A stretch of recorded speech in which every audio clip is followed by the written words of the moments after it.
New and improved JMCY 3-in-1 lipstick. We have 6 new shades and this one, meron naman siyang glitter, meron siyang shimmer. Last year, ito yung sikat na Kiko Milano dupe. NR07. Huwag niyong pagdidikitin yung dalawang labi. Lagay na natin yung topper.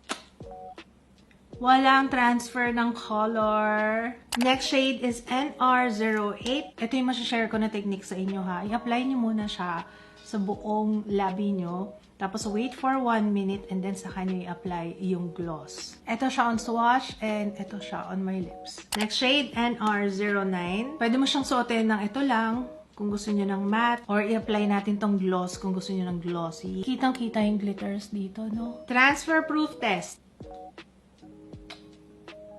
B, wala talaga.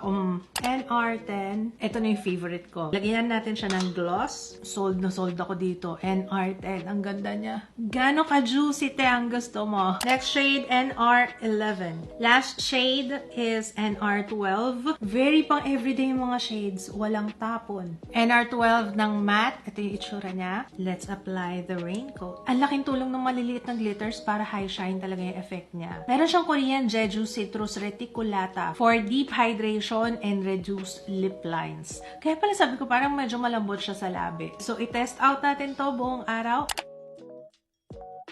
Nakakain na tayo't lahat. Ayan, ito na yung ating labi. Last and final update, guys. Okay, ito na yung itsura ng labi ko. Nagiiwan siya ng stain. Pero ang re-apply mo na lang dito is yung gloss na part.